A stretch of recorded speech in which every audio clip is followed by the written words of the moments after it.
हुआ था यार? ये लोग बोल रहे हैं कि मैंने उसको झूठ बोल रहे हैं सर। मैं दया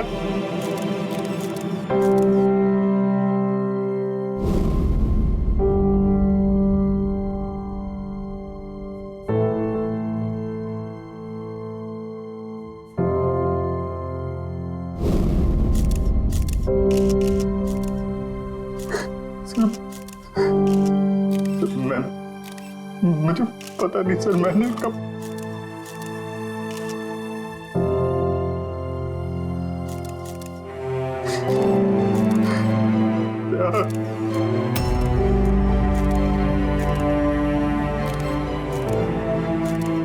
नहीं अभिजीत, तुम अंदर नहीं जा सकते। तुमने दया की जान ले ली है, तुम्हें गिरफ्तार कर रहा हूं।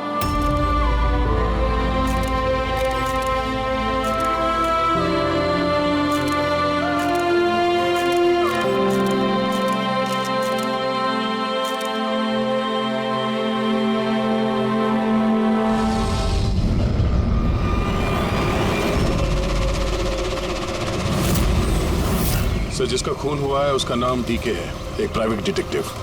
उसके मेट ने लाश देखी सुबह।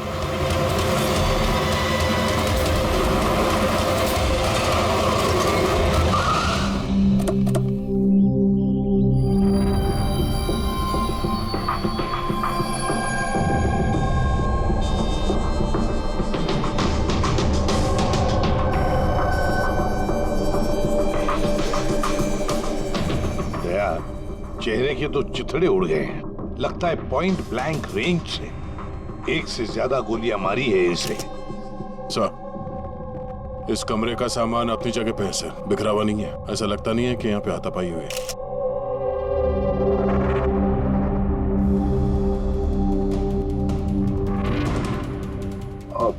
सर ये कबर्ड और सेफ तो खुला हुआ है और सब सामान अपनी जगह पे भी है। ऐसा लग रहा है कि इसको किसी ने हाथ ही नहीं लगा।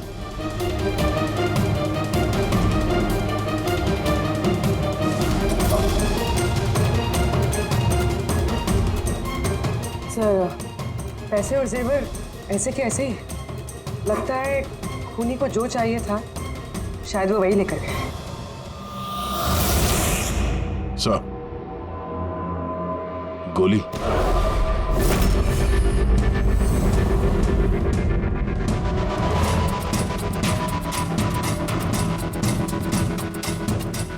तीन गोलियां चली है दया।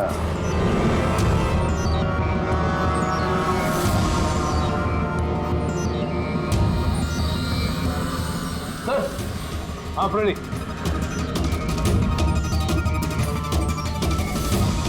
सर, ये खिड़की के कांच निकाले हुए हैं, मतलब खूनी यहीं से अंदर घुसा है। हाँ,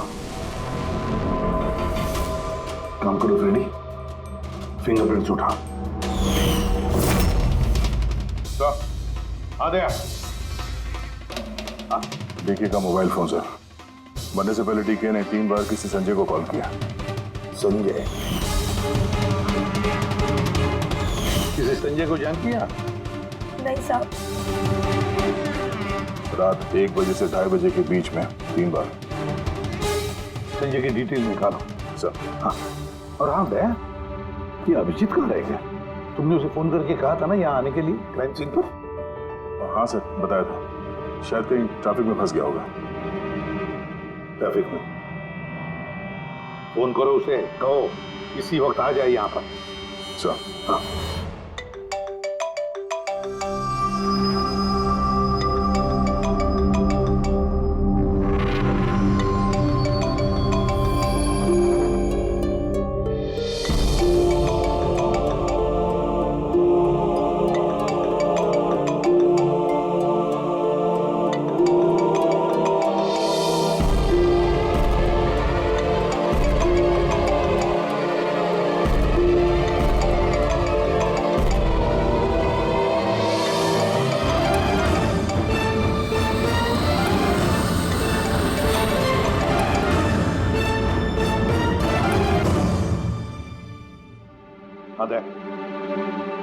क्या बोल रहा है अभिजीत? कहाँ है वो?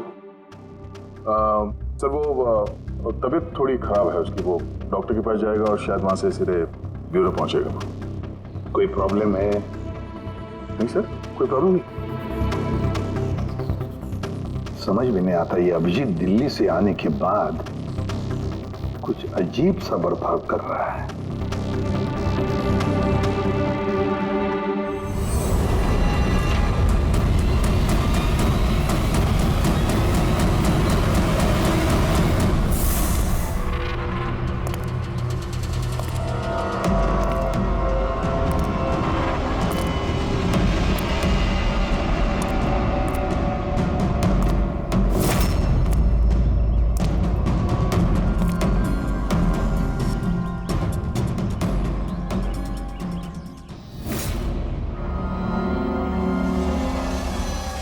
तुमको मेरी मदद की जरूरत है।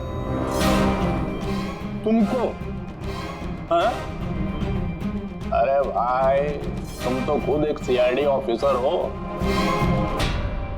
हाँ, लेकिन ये काम मैं खुद नहीं कर सकता। चलो ठीक है, कर देंगे मदद। तू भी क्या याद रखेगा। चल चाय वाय तो पी। नहीं यार, वो मैं ठीक हूँ भाई। आई मीन देख चेतन, ये काम जो है ना, इसके बारे में किसी को खबर नहीं होनी चाहिए, खासतौर पे मेरी टीम को। कैसी बात कर रहा है यार, इतने दिन की दोस्ती है अपनी, इतना भी भरोसा नहीं है? बता काम क्या है?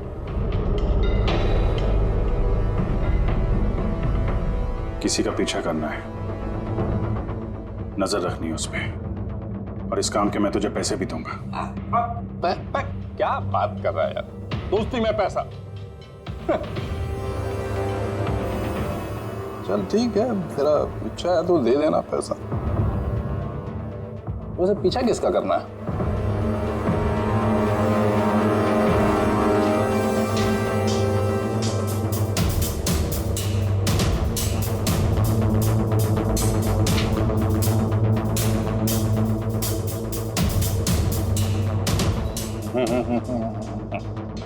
अभिजीत, लगता है तूने गलती से गलत फोटो दे दिया है। कोई गलत फोटो नहीं है, तुझे इसी का पीछा करना है। ये कहाँ जाता है, किससे मिलता है, क्या करता है, सब कुछ रात 10 बजे से सुबह 6 बजे तक। और प्लीज कोई सवाल मत पूछ, जितना कहा उतना कर बस। Okay okay.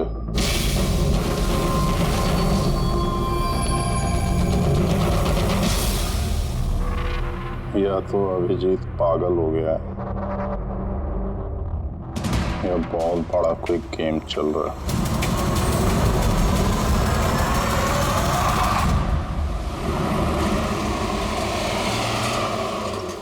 क्या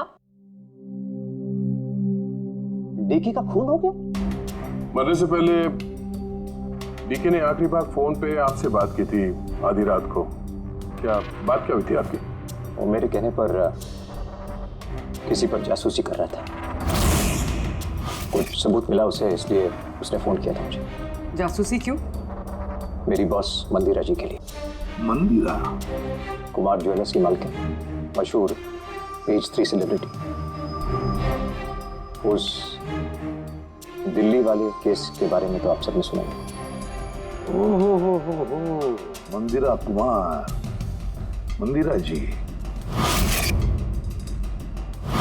उन पर तो उनके पति, सास, ससुर और केयरटेकर्स को मारने का इल्जाम था, है ना?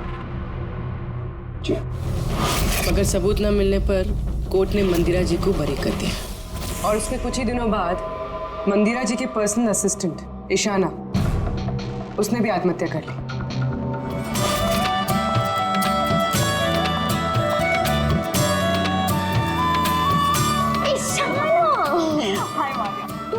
आज भी लेट हो गई ना, जल्दी जाओ, संजय सर तुम्हारा वेट कर रहे कब से। गॉड, संजय सर इतनी जल्दी क्यों आ गए? आ भी गए और बहुत गुस्से में। ओह गॉड, तुम मेरा बैग संभाल, मैं आती हूँ।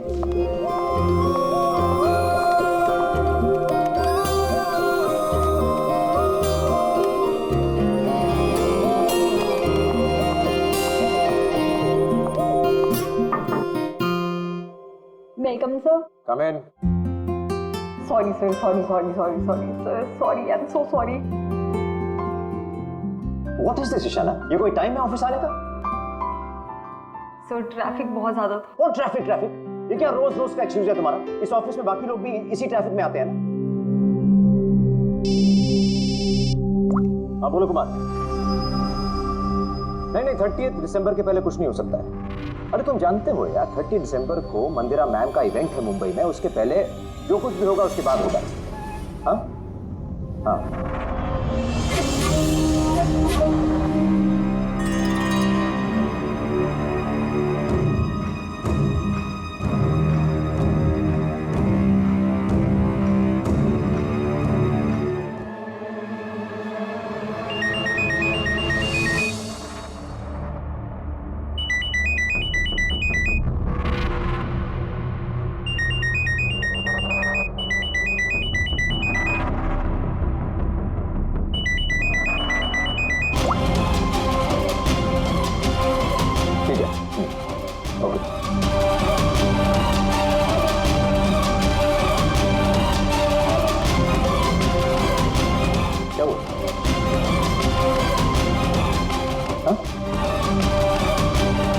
ईशाना, वहां बाहर क्या देख रही हो?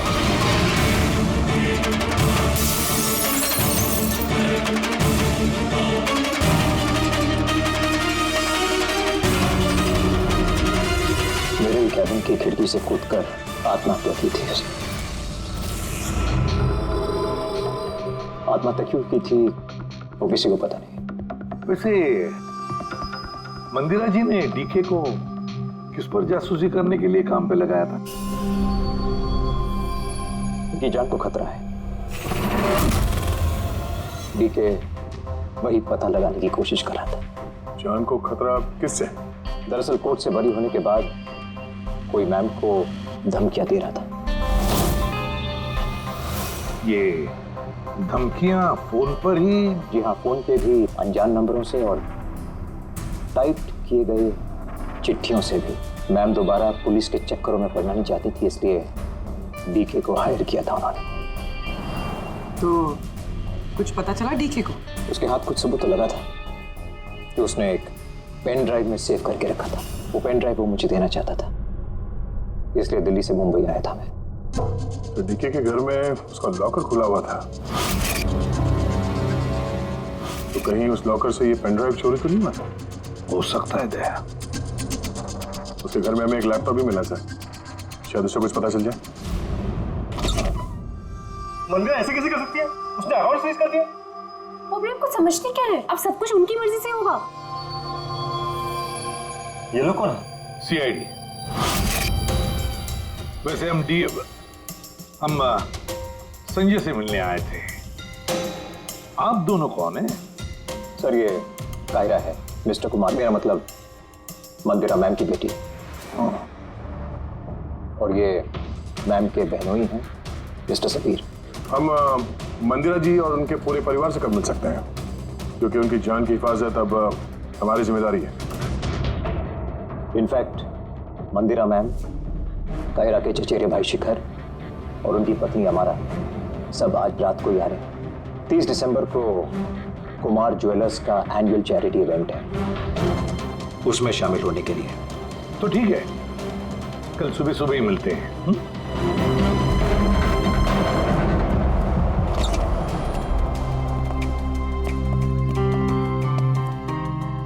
ये सब क्या है? और सीआईडी हमारे पर्सनल मामले में दखल क्यों दे रही है?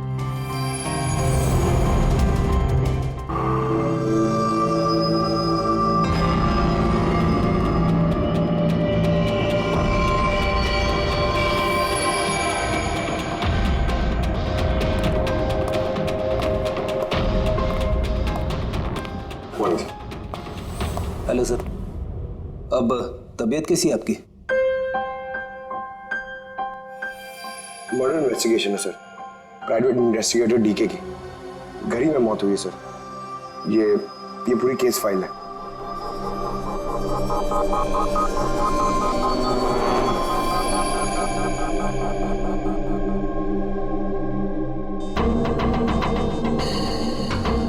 सर ये तस्वीरें उसके घर की है, घर की तस्वीर है, उसी के घर की तस्वीर है, और यहीं पे इसका मर्डर हुआ है ना?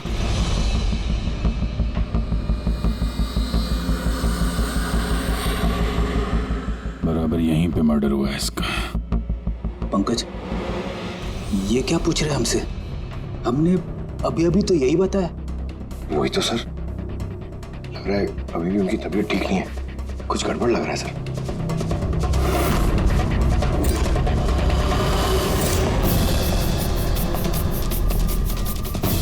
अभिजीत,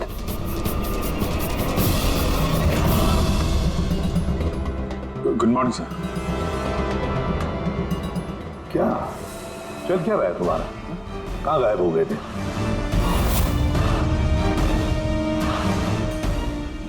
अरे अभिजीत, तुम्हारी तबीयत खराब थी ना, तो डॉक्टर के पास जाना था, यहाँ क्यों?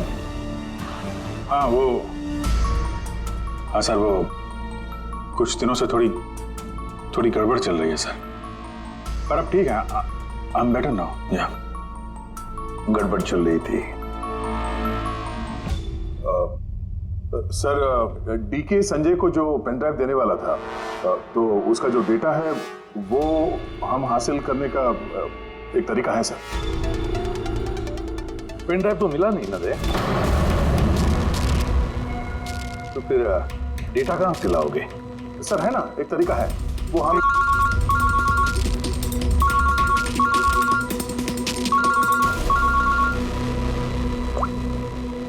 हाँ बोल करूँ के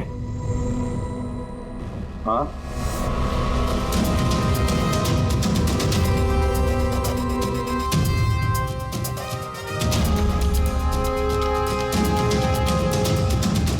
है सर।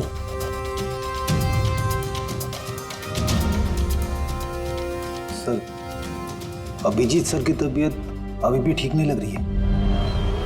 क्यों?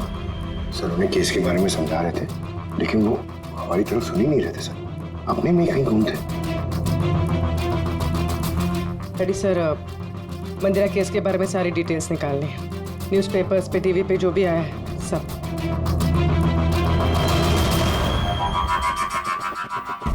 घर में घुसने का एक ही रास्ता है, मेन गेट, और चाबी डीके और उसके घर के मेट के पास रहती है,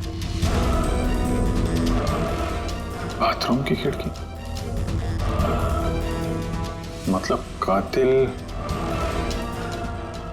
ने बाथरूम की खिड़की का कांच निकाला और अंदर घुसा, और उसके बाद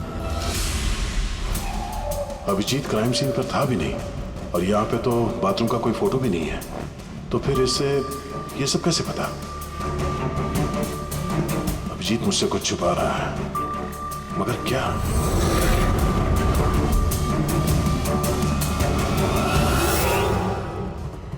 डीके के कंप्यूटर से जो डेटा डिलीट हुआ है वो उसके ऑनलाइन अकाउंट से निकाला जा सकता है,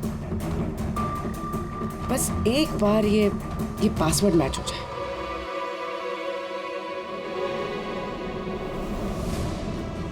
कुछ दिनों से थोड़ी गड़बड़ चल रही है सर, पर अब ठीक है, I am better now. Sir उन्हें केस के बारे में समझा रहे थे, लेकिन वो हमारी तरफ सुन ही नहीं रहे थे सर, अपने में ही कहीं घूम थे।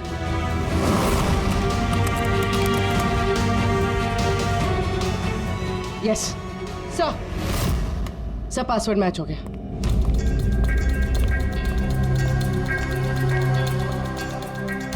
सर इसमें तो वीडियोस हैं, चेक करते हैं। सर ये तो डीके के कंपाउंड के अंदर की फुटेज है, इसका मतलब वहां पे सीसीटीवी कैमरा है? नहीं था, हमारे पहुंचने से पहले किसी ने निकाल लिया। पर निकाला किसने होगा? दूसरा वीडियो देखो।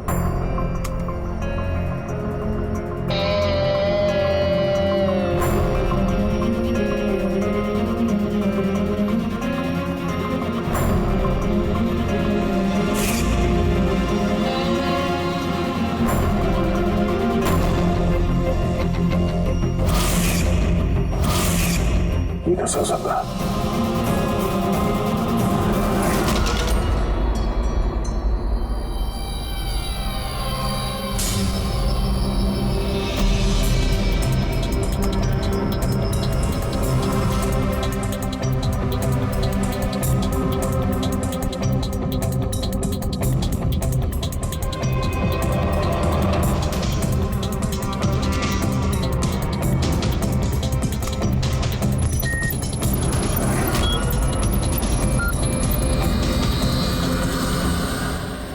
आपने अच्छी तरह से क्रॉस चेक तो कर लिया ना?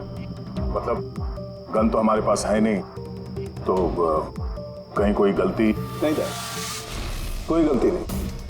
मैंने एक बार नहीं 10 बार क्रॉस चेक किया है। मानता हूं कि गन हमारे पास नहीं है, लेकिन गन के रिकॉर्ड्स तो हमारे पास हैं। वो गोलियां जिससे डीके की मौत हुई है, वो गोलियां उसकी ही गन से चली है। गोलियों का पैटर्न, गोलियों पर लगे हुए निशान, सब ये बात साबित करते हैं कि वो अभिजीत की गन है। सर गोली अभिजीत की गन से चली है, लेकिन ये जरूरी तो नहीं कि उसी ने गोली चलाई है। एग्जैक्टली सर, इसलिए मैंने ये बात एसीपी साहब को भी नहीं बताई, सिर्फ आप दोनों को बताई, ताकि मैं इस मामले के तह तक जा सकूं। क्या तुमने ये बात एसीपी को नहीं बताई? क्या बताऊं सर, क्या बताऊं एसीपी साहब को? जब मेरा दिल नहीं मान रहा तो मैं उनको क्या बताऊं? अगर ये बात तुम्हारा दिल नहीं मान रहा था तो तुमने फोन करके क्यों मुझसे पूछा कि जिस गन की गोलियों से डीके की मौत हुई है वो गन अभिजीत की है या नहीं? वो क्या था जिसकी वजह से तुम्हें अभिजीत पर शक हुआ? क्या था वो? इसलिए सर क्योंकि जब हमने, जरा पीछे ले जाना।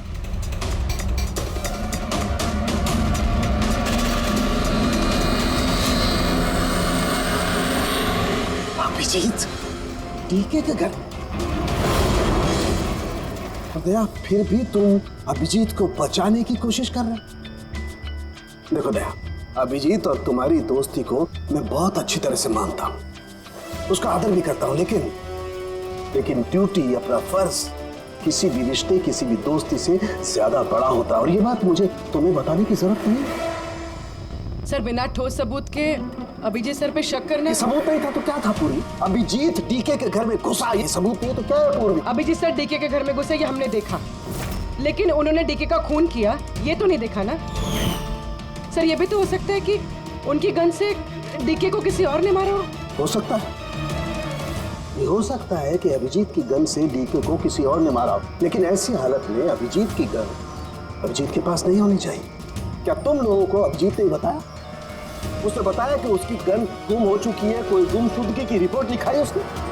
वो सवेरे से तुम लोगों के साथ है, क्या उसने बताया कि वो ऐसे अजीब से कपड़े पहन करके डीके के घर में क्यों घुसा, और वो भी बाथरूम का शीशा तोड़? बताया? सर आपके सारे सवालों का जवाब मैं अभिजीत से पूछ लूंगा, पर सर तब तक के लिए प्लीज सर, तब तक के लिए एसीपी साहब को कुछ मत बताना। मैं तुम लोगों की हालत को समझ रहा हूं, मुझे खुद भी अच्छा नहीं लग रहा है। Please sir, please. ठीक है, कल सुबह तक, क्या मैं कल सुबह तक का टाइम तुमको देता हूं, या तो सच का पता लगा लो या फिर ये सारी की सारी बात खुद एसीपी को बता दो। अगर तुमने एसीपी को ये बात नहीं बताई तो फिर मैं खुद प्रद्युमन को ये सारी की सारी बातें बताऊंगा।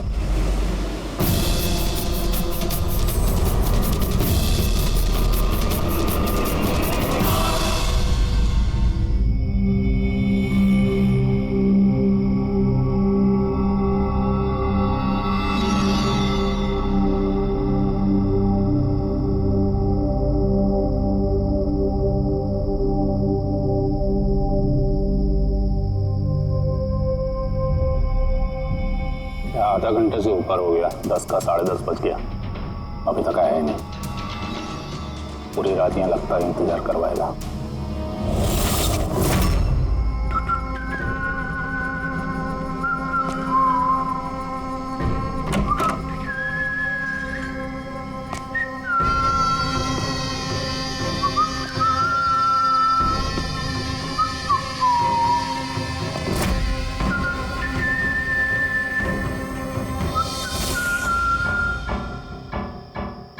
तुझे इसी का पीछा करना है।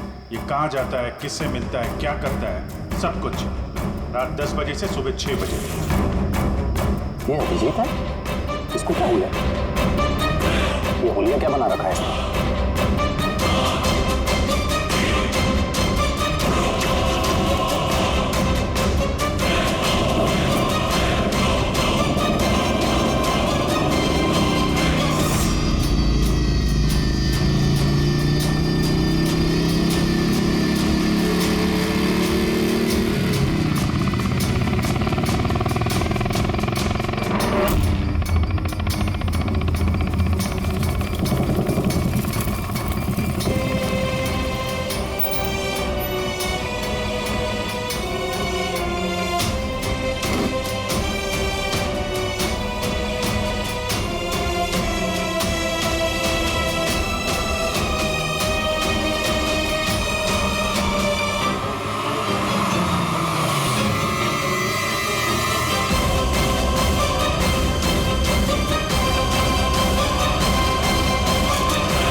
सर दिल्ली से सब लोग आ गए हैं। मंदिरा मैम,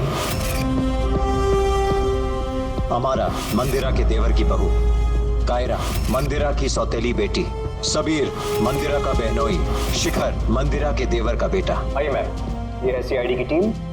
एसीपी साहब, अच्छा हुआ आप लोग आ गए।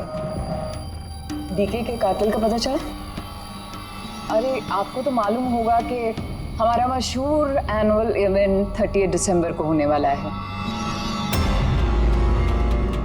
आई होप कि आपने मेरी सिक्योरिटी के सारे बंदोबस्त करा दिए हैं। देखिए मुझे गलत मत समझिएगा, लेकिन मैं कोई चांस नहीं लेना चाहती एक्चुअली। ये इवेंट मेरे लिए बहुत ज़्यादा इम्पोर्टेंट है, लेकिन अपनी जान से ज़्यादा नहीं। क्या आपको पूरा यकीन है कि आप मेरी हिफाजत कर पाएंगे? और डीके के केस में क्या प्रोग्रेस हुई? उसकी तहकीकात कहाँ तक पहुंची? वो सब जानने की आपको कोई जरूरत नहीं है मंदिरा जी। रही बात आपकी सुरक्षा की, वो हमारी जिम्मेदारी है। How interesting. भाभी जी आपको डर लग रहा है मंदिरा जी को? भाई जिसका कानून भी आज तक कुछ नहीं बिगाड़ पाया, मानना पड़ेगा उस इंसान को जिसने आपको डरा दिया। शायद उसे पता नहीं होगा ना इनके बारे में कि ये क्या क्या कर सकती है। क्या आपको भी लगता है कि मैंने अपने पति और बाकी लोगों को मारा है? देखिए मंदिरा जी, आप पर जो भी आरोप है उससे हमें कुछ लेना देना नहीं है। कोर्ट ने आपको बरी कर दिया और हम कोर्ट के फैसले का सम्मान करते हैं। आप सिर्फ इतना बताइए, आपको किस पे शक है? कौन है वो जो आपको मारना चाहता है? शक? जी हाँ, शक। नहीं, मुझे शक किसी पर भी नहीं है, बल्कि मुझे पूरा यकीन है कि मेरे मरने के बाद ये सब बहुत खुश होंगे और मुझे मारने की साजिश में भी इनमें से किसी एक का हाथ है। And I am very sure कि ईशाना की आत्महत्या में इनमें से किसी एक का हाथ है। अब आप ही बताइए, इतने प्यारे अच्छे रिश्तेदारों के होते हुए मुझे दुश्मन की क्या जरूरत है? मॉम प्लीज, आप फिर से अपना ये इमोशनल ड्रामा शुरू मत कीजिए। यहाँ पे ऐसा कोई क्रिमिनल नहीं है जो आपको मारना चाहेगा। राइट। खुद को बेगुनाह और बाकी सबको विलन समझना, ये तो भाभी की पुरानी आदत है। आई स्वेयर मैंडी, मुझे तो इस कहानी पे यकीन ही नहीं है। कौन मारना चाहता है तुमको और किसने धमकियां दी हैं? कहाँ है वो धमकी भरे खत? हाँ मंदिरा जी, कहाँ है वो खत? वो मुझे याद नहीं, मैंने फेंक दिए। सी, आई न्यू कि आप यही बोलोगे। सो कन्वीनियंट। बस हो गया। आप लोग एक दूसरे पर कीचड़ उछलना बंद कर दीजिए और एक बात अच्छी तरह से याद रखिए, हमें सब पर शक है और जब मैं सब पर कहता हूं उसका मतलब है आप सब पर शक है, आप सब पर। और एक बात, हमारी परमिशन के बगैर आप ये शहर छोड़ नहीं सकते। कोई भी शहर छोड़कर नहीं जाएगा। अगर जरूरत पड़े तो हम आपको दोबारा बुला लेंगे। Thank you very much. Thank you.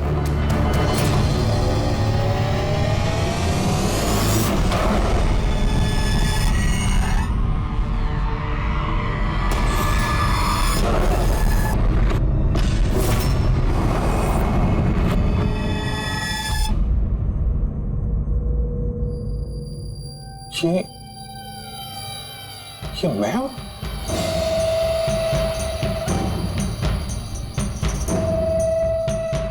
ये कपड़े पहन के घूम रहा था। ऐसे कपड़े तो रोज सुबह मेरे वॉशिंग मशीन में धुल रहे होते हैं।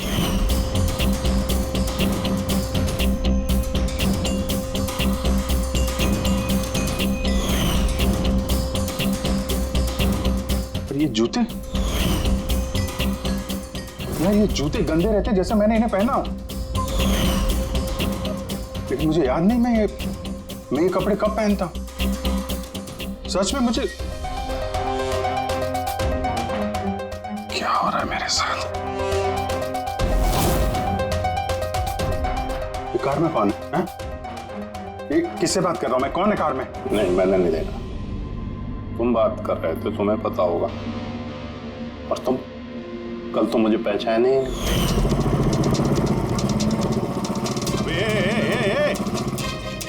चांद के छल्ले, तुझे सुसाइड करना है तो किसी बड़ी गाड़ी के नीचे जाना। खाली फोकट मेरे सामने क्यों आ रहा है? तो तू कैसे बात कर रहा है? और ये क्या बन के घूम रहा है तू? ये अपुन का स्टाइल है, टोनी का स्टाइल। तू कौन? मैं कौन? मुझे नहीं पहचानता है? और ये टोनी कौन है? अरे टोनी अपुन है, और कौन? यार अभिजीत, देख यार, किसी केस के सिलसिले में तू ऐसा कर रहा होगा तो मुझे बता दे यार। डरा मत भाई। अदरा अदरा कौन अभिजीत? कौन सा केस? ये तू क्या बोल रहा है ना, मेरे भेजे में कुछ घुस नहीं रहा, समझा? टोनी नाम है मेरा, टोनी। टोनी से पंगा नहीं लेने का, समझा? चल हवा आने दे और टोनी को जाने दे।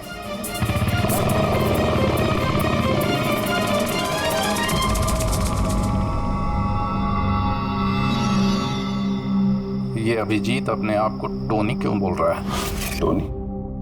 कौन कौन टोनी? सच में तेरे को कुछ भी याद नहीं है? नहीं, मुझे कुछ याद नहीं, सच कह रहा हूं मैं। मतलब तू कार में उन लोगों से बात कर रहा था, उसके बाद तू गेस्ट हाउस के अंदर गया। Guest house? हाँ, फिर थोड़ी देर बाद तू बाहर आया। मैं गेस्ट हाउस के अंदर गया? मैंने अंदर क्या किया है? तूने देखा कुछ किया मैंने? मैं कैसे देख सकता हूं, मैं तो बाहर था ना। क्या हो रहा है? मुझे वहां जाना होगा। कहाँ? कौन सा गेस्ट हाउस है ये? हैं?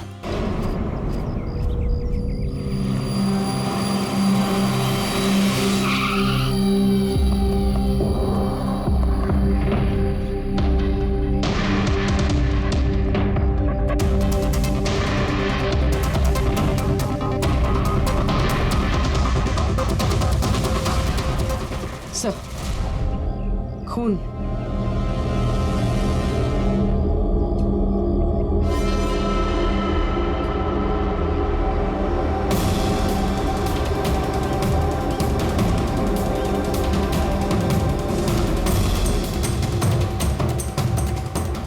अभिजीत?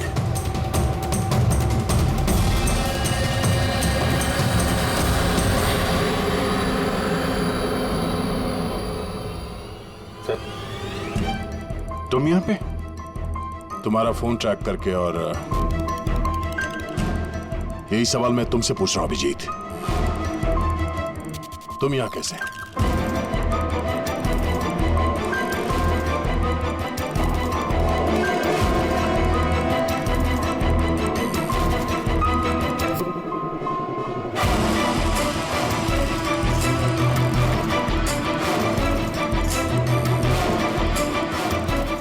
नहीं, ये मैं बताता हूँ जया, यहाँ पे क्या हुआ। अभिजीत, यहाँ पे क्या हुआ वो तो हमें दिख रहा है, तुम बताओ किसने किया ये? हाँ? तुमने इन दोनों को मारा? मैंने? अभिजीत, मैं तुमसे कुछ पूछ रहा हूं। तुमने मारा इनको?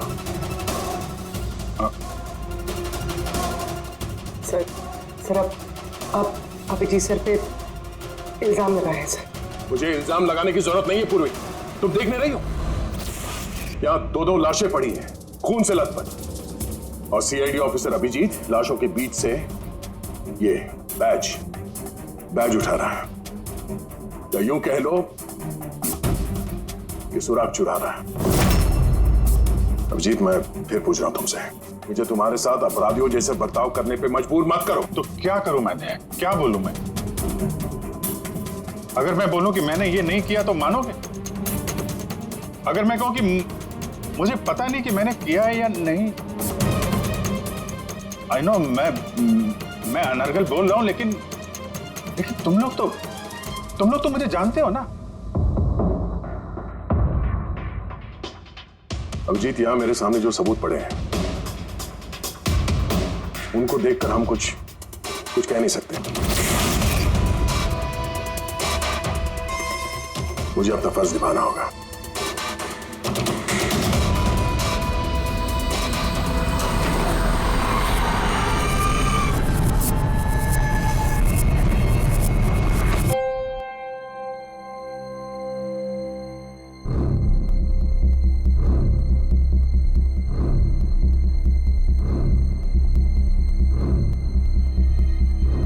अभिजीत, इतनी देर से मैं तुम्हें पूछे जा रहा हूं, मगर तुम्हारे पास कोई जवाब तक नहीं।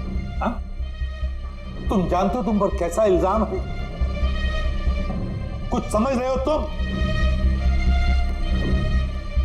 सर वो नहीं, बस तुमसे ये उम्मीद नहीं थी दया।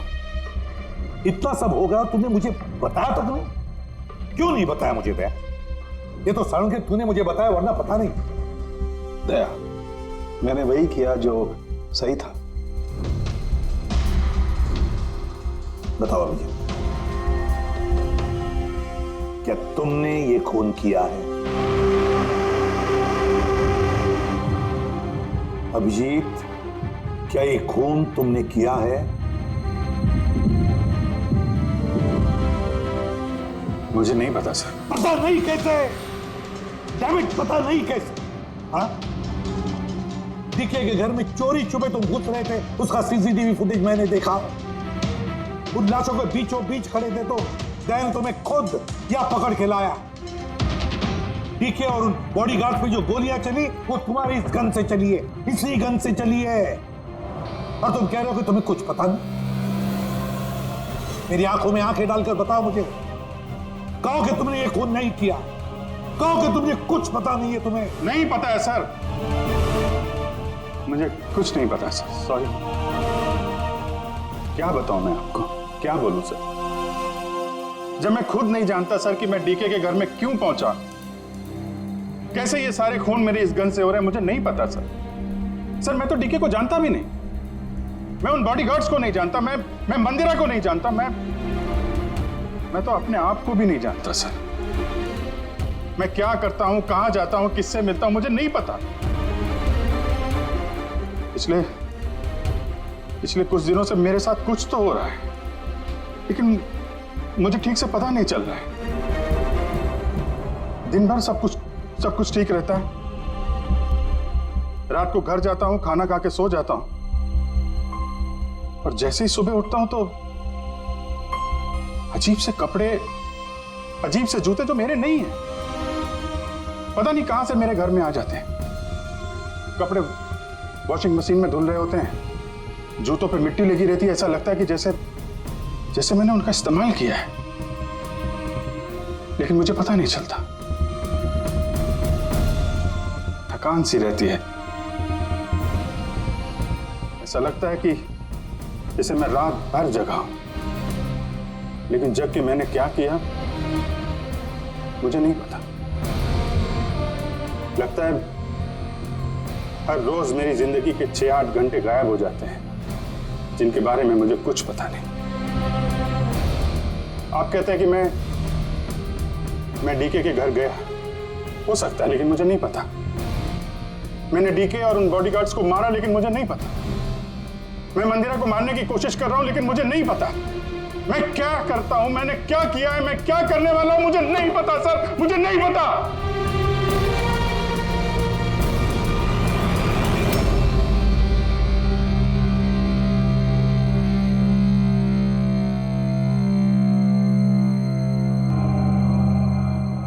देखो अभिजीत, इस वक्त तुम खुद के लिए और दूसरों के लिए भी खतरनाक हो। मैं तुम्हें खुला नहीं छोड़ सकता, मैं तुम्हें नजर कैद में रख रहा हूं, और दया तुम पर नजर रखेगा।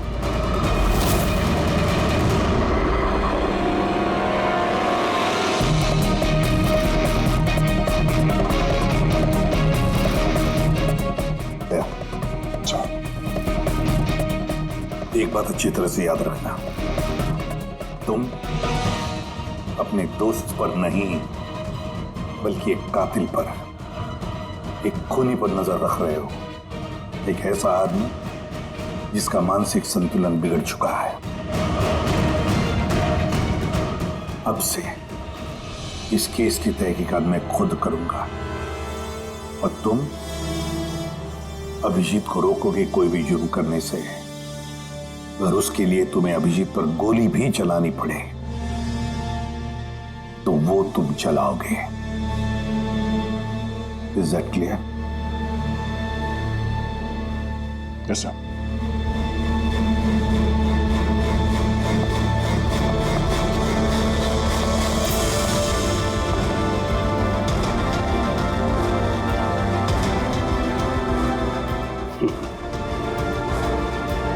हथकड़ी लगा दो यार। सुना ना, मानसिक संतुलन ठीक नहीं है मेरा। कब क्या कर बैठूं कुछ पता नहीं। रोक लो मुझे, इससे पहले मेरे हाथों कोई और गुनाह हो जाए। रोक लो मुझे यार। आपका ऑफिसर, आपका अपना सीआईडी ऑफिसर मेरी जान के पीछे पड़ा है। उसने उन लोगों को भी मार डाला जो मेरी हिफाजत कर रहे थे, और आप बड़ी शान से कह रहे हैं कि डरने की कोई बात नहीं है। वो आपकी नाक के नीचे लोगों का कत्ल कर रहा है और आप अब भी कह रहे हैं कि डरने की कोई बात नहीं है। कमाल है। आप मुझे बताइए कि मैं आप लोगों पर कैसे भरोसा करूं। आज आपका एक ऑफिसर सीरियल किलर निकला है, कल को कोई दूसरा निकल आएगा। बस मंदिरा जी, बस। बहुत बोल गई आप। हमारा इंस्पेक्टर अभिजीत एक ईमानदार और बहादुर सिपाही है। अपने देश की रक्षा के लिए और आम आदमी की सुरक्षा के लिए अपनी जान तक कुर्बान कर सकता है, लेकिन एक किलर कभी नहीं बन सकता। हाँ, उस पर इल्जाम जरूर है, 3 खून का इल्जाम है। साबित सिर्फ इतना हुआ है कि अभिजीत का मानसिक संतुलन बिगड़ चुका है। उसे कुछ याद नहीं रहता वो क्या करता है, किससे मिलता है, क्या बोलता है, और उसके बाद में जब नॉर्मल होता है सब कुछ भूल जाता है। इसका मतलब ये नहीं कि वो कोई सीरियल किलर है। मैं पूरी यकीन के साथ कहता हूँ, खतरा है आपकी जान को तो वो आपके इन रिश्तेदारों से। एक्सक्यूज मी, सबूत सारे आपके ऑफिसर के खिलाफ मिले हैं और शक आप हम सब पे कर रहे हैं। जी हाँ, मैं आप सब पर शक कर रहा हूँ। ऑफिसर तो आप ही का है, वो आप तो उसे ही बचाएंगे। वो तीनों खून इंस्पेक्टर अभिजीत की गन से चली हुई गोलियों से हुए, और आपको लगता है कि ये काम हम में से कोई कर सकता है? अरे हमारे पास आपके ऑफिसर की गन कहां से आएगी? शिखर जी, जल्द से जल्द हम पता लगा लेंगे कि इंस्पेक्टर अभिजीत की गन आपके पास कैसे आई। लेकिन मंदिरा जी, एक रिक्वेस्ट है, आपका जो 30 दिसंबर का इवेंट है वो आप कैंसिल मत कीजिए।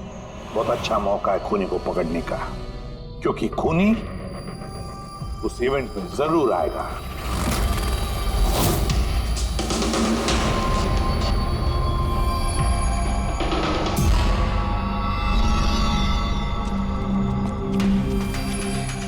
सर हाँ संजय, क्या बात? आप अभिजीत सर के बारे में कुछ कह रहे थे कि उनके जहन में कोई और शख्सियत घुस जाती है, याददाश्त उनकी, मतलब उन्हें रात के कुछ घंटे याद नहीं रहते। हाँ, बिल्कुल ऐसा ही, एग्जैक्टली ऐसा ही किसी और के साथ भी हुआ था। किसके साथ? हाँ सर, ईशाना। ईशाना? जिस दिन उसने आत्महत्या की उसके कुछ दिन पहले से बिल्कुल ऐसा बर्ताव करने लगी थी वो। क्या? बस अजीब सी हो गई थी वो, खोई खोई रहती थी। जिस दिन आत्महत्या की उसने, उसके कुछ दिन पहले से एक अजीब सा रिंगटोन लगा रखा था उसने अपने फोन पर, और फिर उस दिन अचानक से वो रिंगटोन बजने लगा और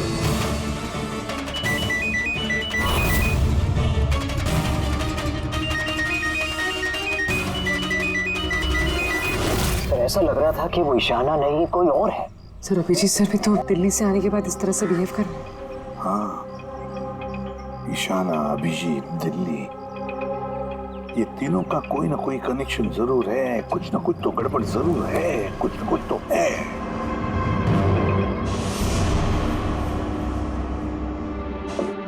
कॉफी।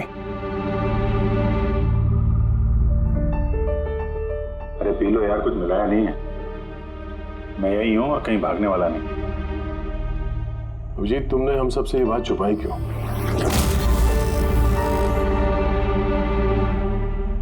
छुपानी पड़ी यार। क्या करता, मुझे कुछ समझ में नहीं आ रहा था कि मैं क्या करूं, मेरे साथ क्या हो रहा है। मैं खुद ही कंफ्यूज हूं, तो मैं उसमें तुम्हें क्यों फंसाऊं यार। इसलिए और कोई बात नहीं है। मुझ पर भरोसा नहीं रहा या मुझे इस लायक नहीं समझते कि मैं तुम्हारी कोई मदद कर सकता हूँ? क्या यार, कैसी बात कर रहा है यार, ऐसा कुछ नहीं है। तो फिर कैसी बात है? मुझे तो ये लगने लगा है कि मैं तुम्हें जानता भी नहीं हूँ। इस वक्त मैं यहाँ बैठ कर जिस आदमी से बात कर रहा हूँ वो अभिजीत है या फिर कोई टोनी।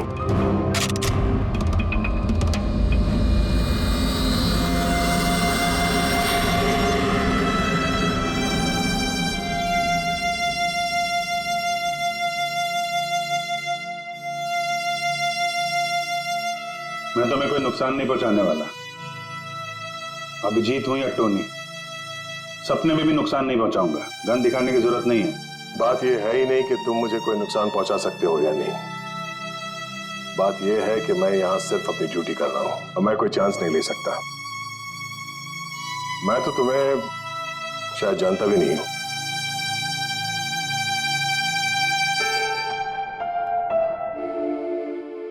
ठीक है, जब तुम समझने को तैयार ही नहीं है तो क्या।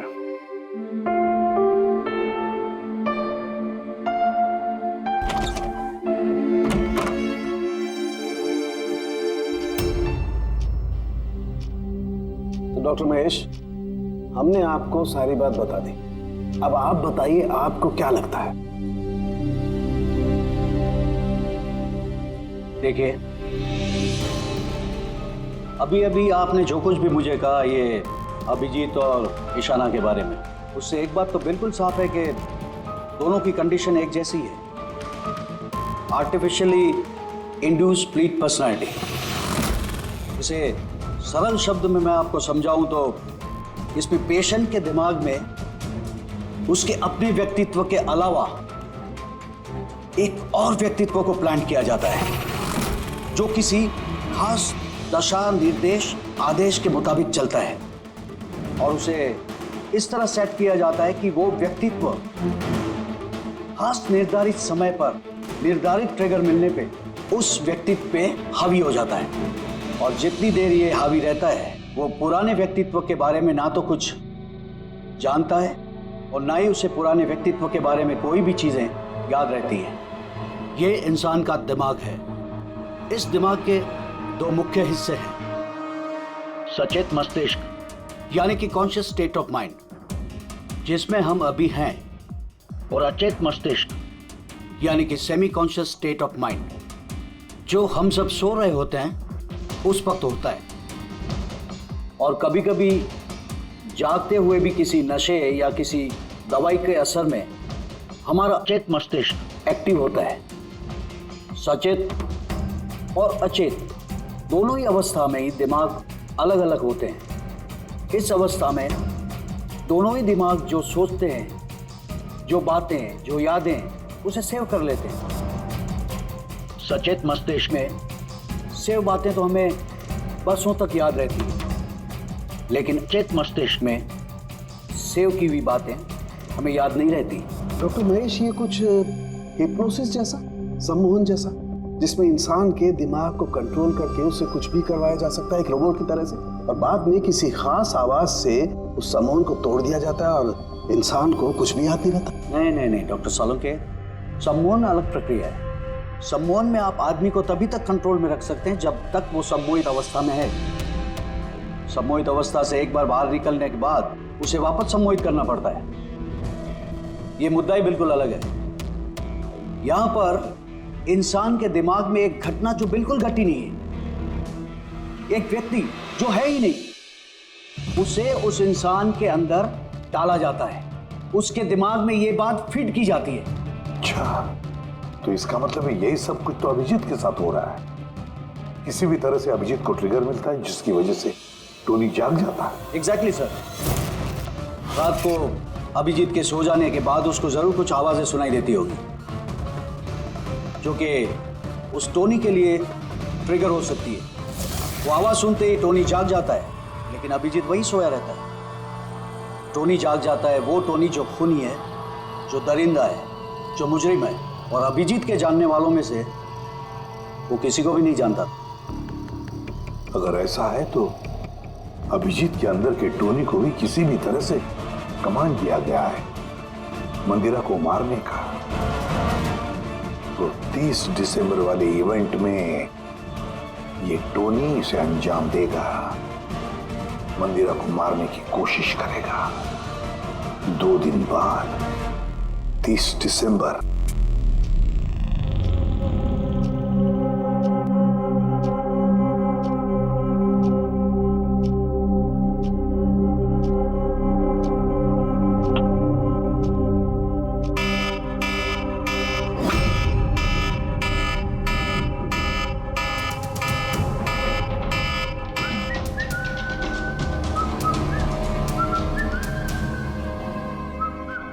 अभिजीत, अभिजीत, कहाँ हो?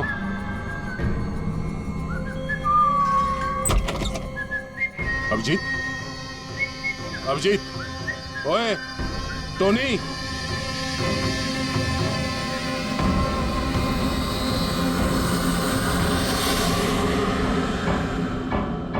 कौन है तू?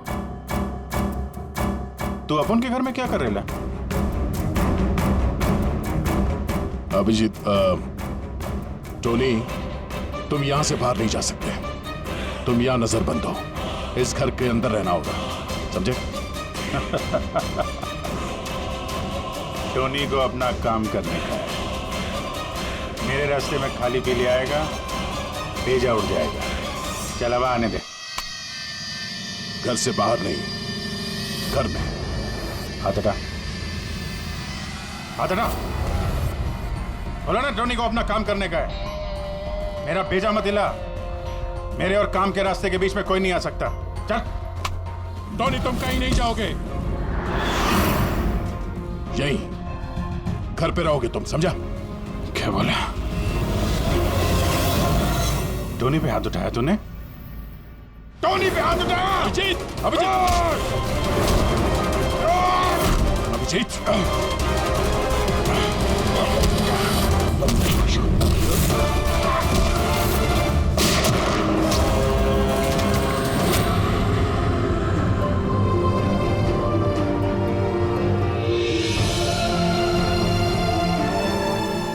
सकते हैं?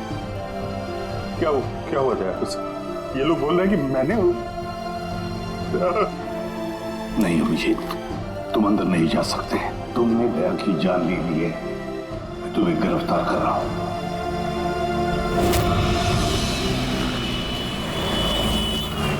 ईशाना के फोन रिकॉर्ड्स में डॉक्टर तानिया का नाम कई बार है। आप में से कोई जानता है डॉक्टर तानिया को? आत्महत्या करने से पहले वो डॉक्टर तानिया से मिली थी क्या? ये डॉक्टर तानिया कहीं डेंटिस्ट तो नहीं? ईशाना मरने से पहले कई बार एक डेंटिस्ट से मिली थी। मुझे नाम तो नहीं मालूम, पर हो सकता है ये वही हो। जितना मुझे लगता है ये कोई डेंटिस्ट तो नहीं है। कुछ दिनों पहले सीआईडी ऑफिसर अभिजीत यहाँ रुके थे। Yes ma'am. उस पूरे हफ्ते में यहाँ जो कोई भी रुका था उन सब की लिस्ट चाहिए, और उनके स्टे के दौरान इस लॉबी की सीसीटीवी फुटेज भी देखनी है।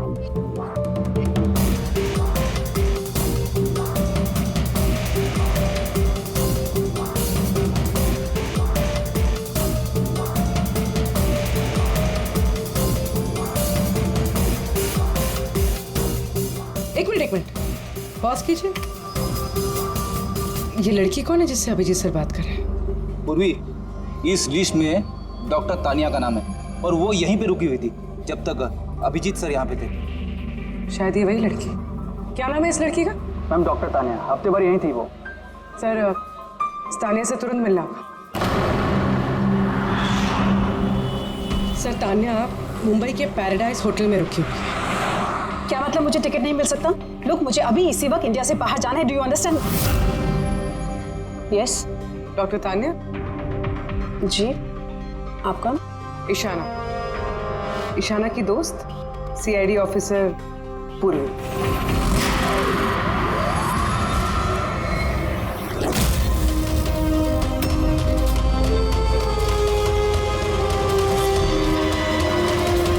भागना बड़ा मुश्किल है। कहाँ भाग रही है तानिया जी? क्या क्या चाहते क्या है आप लोग? अभिजीत के साथ क्या किया तुमने?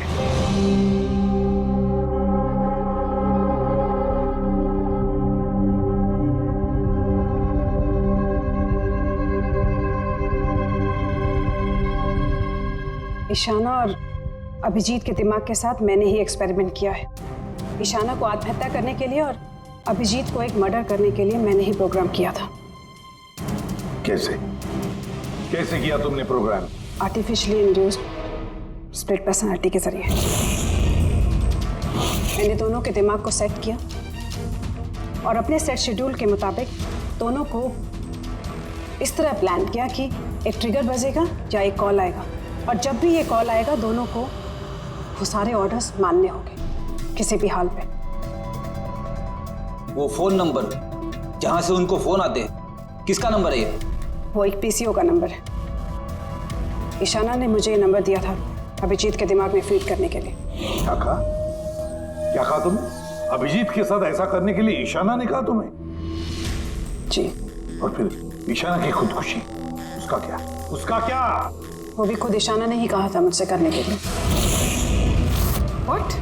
जी, कहा तो ईशाना ने ही था, बट आई एम श्योर कि इसके पीछे जरूर किसी और का हाथ है जिसके बारे में मैं नहीं जानती। क्यों? क्यों करेगी ऐसा वो? ये भी उसकी कोई मजबूरी। हमें किसी भी हालत में अभिजीत को इसमें से निकालना होगा। ले चलो इसे। चलो। वो बाहर नहीं आ सकता। क्यों? मैंने अभिजीत के दिमाग को प्रोग्राम किया है, सम्मोहित नहीं कि जाकर उसका सम्मोहन तोड़ दूं। मैंने अभिजीत के दिमाग में खूनी को प्लांट किया है, टोनी को। यही है वो आर्टिफिशियली इंड्यूस्ड पर्सनालिटी जो अब कभी बाहर नहीं निकलेगा। और मैं चाहूँ भी तो भी मैं अभिजीत को इससे बाहर नहीं निकाल सकती, क्योंकि अगर मैंने ऐसा किया तो या तो अभिजीत पागल हो जाएगा या उसकी जान भी जा सकती है। मतलब ये कि जब भी ट्रिगर होगा टोनी मंदिरा को मार के रहेगा, और वो तब तक नहीं रुकेगा जब तक वो वाकई मंदिरा को मार नहीं देता, और इसके बीच में जो भी आएगा वो भी मरेगा। मंदिरा को मारने का ट्रिगर क्या है? क्या ट्रिगर है अभिजीत के लिए? ईशाना के केस में ट्रिगर था एक रिंगटोन, और अभिजीत के केस में ट्रिगर है रिमाइंडर टोन, एक खास तरह का बीप जो मैंने अभिजीत के मोबाइल पे सेट कर दिया था। हम अगर अभिजीत मंदिरा को कैसे मारेगा? क्या प्रोग्राम किया है तुमने, बताओ। वो तब तक मंदिरा को चाकू से मारता रहेगा जब तक कि बहुत सारा खून नहीं बह जाता। और कितने बजे के लिए प्रोग्राम किया ये? 10 बजे। माय गॉड, सिर्फ 2 मिनट बाकी है। गिरफ्तार कर लो इसे।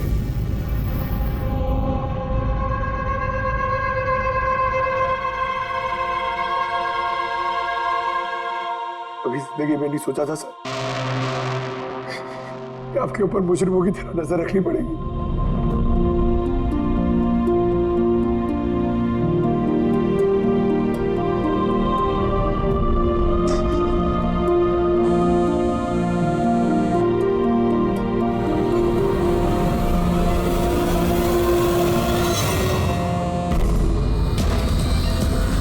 अंकल डैम इट, फोन उठाओ।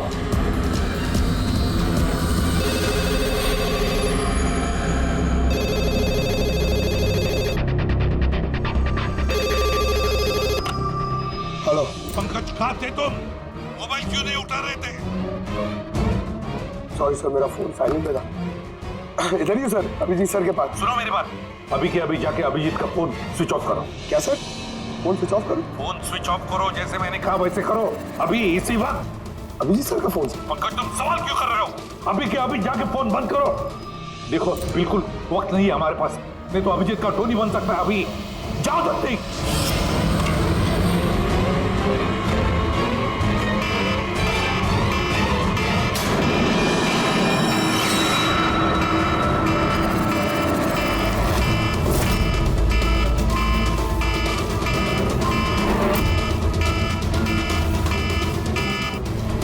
बस यार टोनी।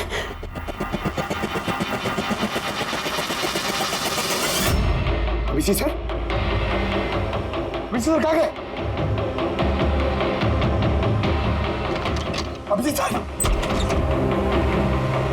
अभिजीत सर,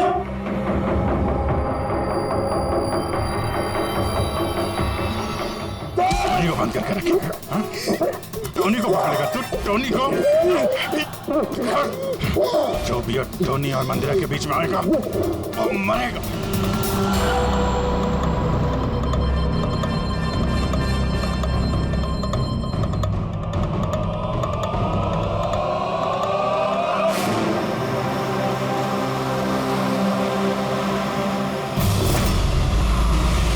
सर यही चैरिटी इवेंट का वेन्यू है।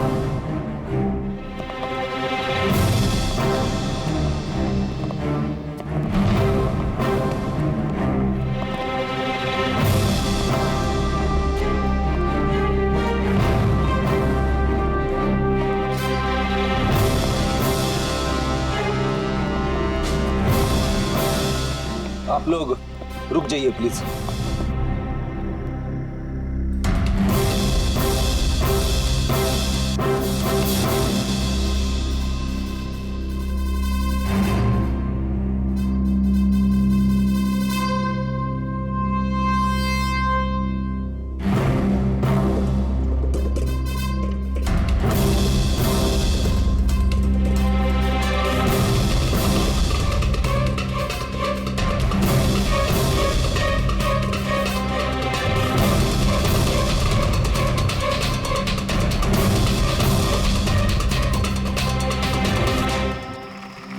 हेलो लेडीज एंड जेंटलमैन, हर साल की तरह इस साल की जो ये शाम है वो बहुत खास है, क्योंकि ये शाम है मंदिरा ज्वेलर्स के एनुअल चैरिटी इवेंट की, जिसमें जमा की गई सारी राशि दिल्ली और मुंबई के अनाथ आश्रमों और वृद्ध आश्रमों को जाती है। क्या बात है, तालियां बनती है इस बात पे डीकेसी चैरिटी के लिए। हर साल की तरह इस साल भी जो हमारी मुख्य अतिथि है वो और कोई नहीं है बल्कि मिसेस मंदिरा खन्ना है। तो आइए दोस्तों, आप सभी की जोरदार तालियों के बीच हम स्वागत करते हैं मिसेस मंदिरा खन्ना का। मिसेस मंदिरा खन्ना।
अभिजीत सर।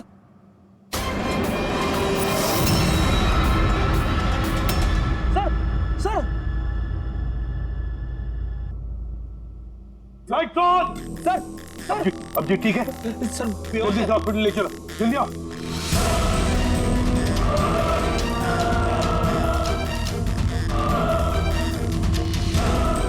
दरवाजा खोलो।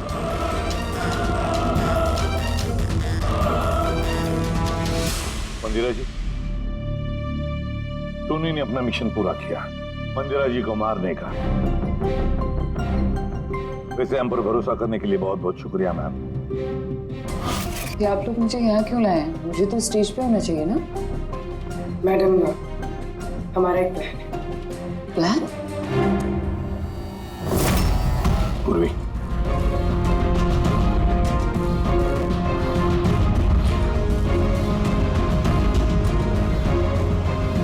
Lights off. मंदिरा जी,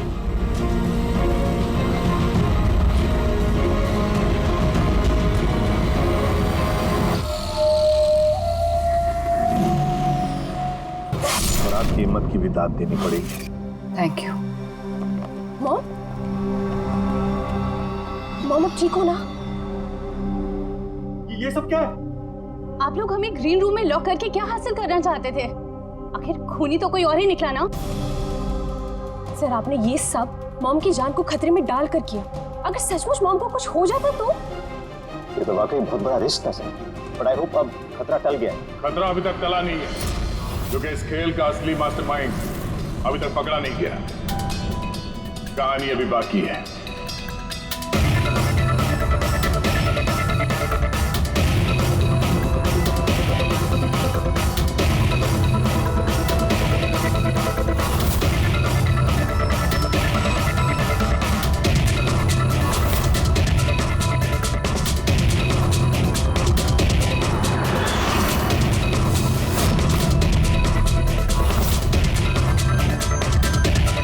क्या हुआ?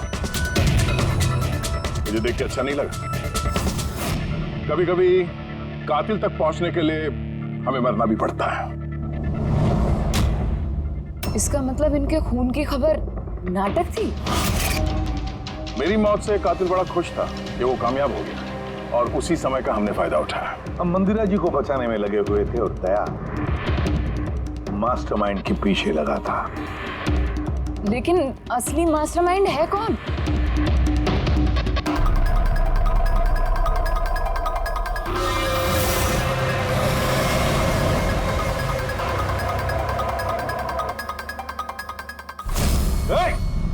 सर, कोई भागा सर। पकड़ो उसे।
जुर्म करने वालों को रास्ता हमेशा कम पड़ता है।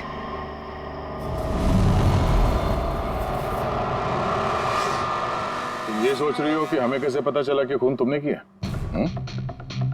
हमें ये तो पता था कि ये मास्टरमाइंड मंदिरा जी के अपने में से कोई है, इसलिए मेरी मौत के बाद सबसे पहले हमने ये पता किया कि आप में से वो कौन है जो अभिजीत को जानता था या फिर उससे मिला था। फिर मुझे याद आया कि क्राइम ब्रांच के सेमिनार के लिए अभिजीत दिल्ली गया हुआ था। उस सेमिनार में आने वाले लोगों की लिस्ट देखी मैंने तो मेरा ध्यान कायरा पे गया, क्रिमिनल साइकोलॉजी की स्टूडेंट कायरा। जब हमने डॉक्टर तानिया से पूछताछ की तो पता चला कि ईशाना ने उससे कहा था ये सब करने के लिए। उस वक्त ईशाना की माँ सरकारी अस्पताल में एडमिट थी। उसके तुरंत बाद ईशाना की मां को 7 स्टार हॉस्पिटल में एडमिट किया गया तो उसका सारा खर्चा मिस कायरा ने उठाया था। और सबसे बड़ा क्लू वो पीसीओ, जिससे अभिजीत सर को फोन पे ऑर्डर्स मिलते थे। दया सर ने उस पर नजर रखी और वहां पर भी तुम दिखे। ओके फाइन, मैं गिव अप। मान गई कि आप लोग बहुत स्मार्ट हैं, लेकिन सर इस बात से तो आप भी एग्री करोगे ना कि मैं भी बहुत स्मार्ट हूँ। हाँ, स्मार्ट तो हो तुम। क्रिमिनल साइकोलॉजी की होशियार स्टूडेंट जो अपने सौतेली मां से अपने पूरे परिवार का खून का बदला लेना चाहती थी। लोगों के दिमाग से खेलना, उन्हें अपने चक्कर में फंसाना, ये इनकी खासियत है। तो मुझे लगा कि क्यों ना इन्हीं की तरीके से मार दिया जाए। इसीलिए मैं ईशाना से मिली और फिर डॉक्टर तान्या से मदद ली। She was mad. She wanted to do an experiment. फिर मैंने ईशाना को बहुत समझाया। कई बार समझाने के बाद she was ready. उसने वो एक्सपेरिमेंट अपने ऊपर लिया। लेकिन somehow I was never convinced. मुझे हमेशा कंफ्यूजन रहता था कि वो नहीं कर पाएगी एक्सपेरिमेंट। फिर उसी दौरान मैं दिल्ली में अभिजीत से मिली और उनसे मिलने के बाद मुझे लगा कि इतने सच्चे और ईमानदार पुलिस ऑफिसर के होते हुए ये एक्सपेरिमेंट कोई और क्यों करे। फिर मैंने और डॉक्टर तान्या ने अभिजीत को मोहरा बनाया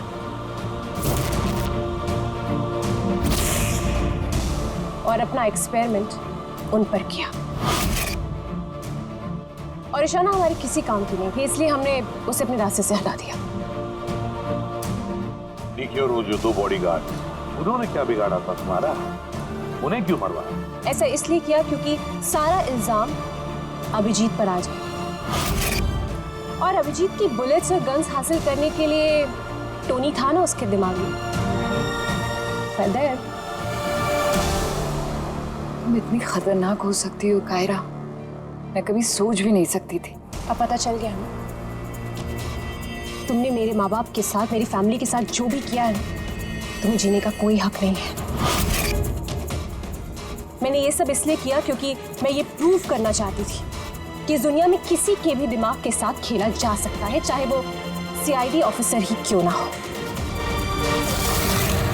कायरा, बदले की याद में तुमने एक बहादुर सीआईडी ऑफिसर की जान के साथ खेला है, और तो और 4 माह तुम लोगों की जानें भी ली। डीके, ईशाना और मंदिरा जी के 2 बॉडीगार्ड। बहुत गलत किया तुमने। कानून तुम्हें कभी माफ नहीं करेगा। तुम्हें तो फांसी होगी, फांसी। जरा प्लीज ये सब याद मत करिए, एक बुरा सपना समझकर भूल जाइए। बुरा डरावना।